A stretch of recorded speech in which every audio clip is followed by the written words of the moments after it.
Quando vai ao supermercado, o consumidor normalmente encontra 3, 4 ou no máximo 5 variedades de cada alimento. É o que acontece no caso do feijão, por exemplo. O que praticamente ninguém sabe é que o Brasil tem capacidade para produzir 12 mil variedades do grão. Isso só é possível porque há 40 anos o Brasil começou a entender a importância de ter um banco de sementes, ou na linguagem dos cientistas, de germoplasma. A iniciativa foi da Embrapa, uma empresa pública que até hoje recebe exemplares do mundo todo.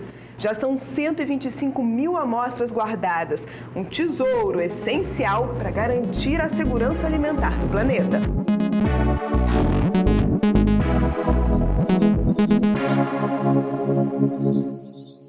Essa variabilidade genética é que vai permitir que a gente possa, então, numa determinada situação, de uma praga ou de uma condição climática, gerar novas cultivares que podem ser utilizados para a agricultura.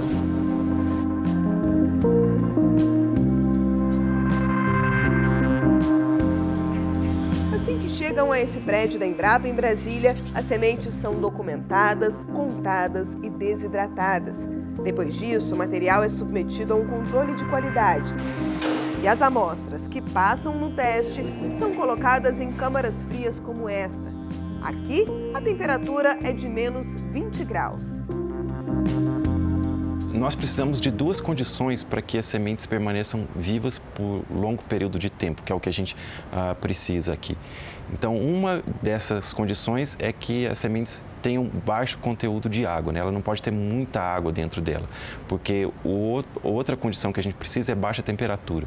Como as sementes são submetidas a uma temperatura de menos 20 graus, se a gente deixar muita água dentro dessa semente, há uma formação de gelo no interior dela e que acaba rompendo todas as células e levando à morte dessas sementes.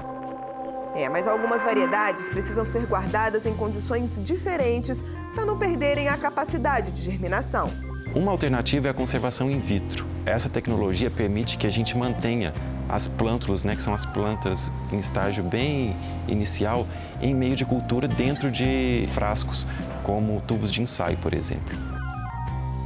No maior banco genético de sementes da América Latina, estão conservados materiais capazes de gerar milhões de plantas, de árvores frutíferas a leguminosas, de grãos trazidos para o país na época do descobrimento, a remanescentes da Mata Atlântica. Principalmente as sementes que a gente chama de sementes crioulas, né? Que vieram com o descobrimento do país e aqui se adaptaram. E nós temos feito um esforço muito grande no sentido de que todo esse material genético seja preservado, porque isso é um patrimônio brasileiro. E boa parte desse patrimônio está disponível à população e pode ser acessada a qualquer momento. Mas o maior desafio dos pesquisadores é usar o material do banco para fazer o chamado melhoramento genético. Esse processo pode durar até 15 anos, mas é essencial para garantir a produção de novas sementes que sejam resistentes a pragas, por exemplo. Mas aí você me pergunta, né?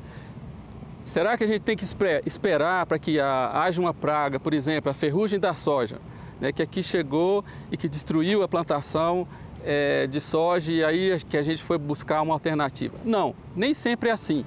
A gente pode trabalhar no que a gente chama de melhoramento preventivo. E atualmente a gente tem programas de melhoramento preventivo com arroz, né? Existem pragas de arroz que não estão aqui no Brasil, mas a gente já está trabalhando para que tenha variedade de arroz resistente a essa praga. E a expectativa é que nos próximos anos o trabalho desses pesquisadores seja ampliado. É que a Embrapa construiu uma nova estrutura. A capacidade é 4 vezes maior que a do antigo prédio. Ao todo foram gastos 13 milhões de reais. Com o investimento, além de receber mais amostras de vegetais, o banco vai armazenar sêmens e embriões de animais ameaçados de extinção. Estou falando em animais de fazenda, animais de produção. Então nós conservamos bovinos, bubalinos, equinos, asininos, caprinos, ovinos e suínos. São as 7 espécies que estão armazenadas no banco genético. São raças que se originaram de animais trazidos pelos colonizadores portugueses e espanhóis desde o início do descobrimento do Brasil. Então essas raças se adaptaram a determinados nichos ecológicos, como no Pantanal, que nós temos uma raça de bovinos e uma raça de equinos que se adaptaram nos últimos 200 anos. E tem características únicas que são fundamentais para os nossos sistemas de produção. O material genético é conservado em nitrogênio líquido a 196 graus negativos. Estamos falando da técnica chamada de criopreservação, que também vai ser impulsionada no novo espaço. O grande diferencial é que nós teremos agora, a Embrapa adquiriu, uma planta de extração de nitrogênio líquido do ar. Ou seja, nós não vamos depender de comerciantes que venham aqui nos trazer nitrogênio líquido, o que às vezes pode atrasar.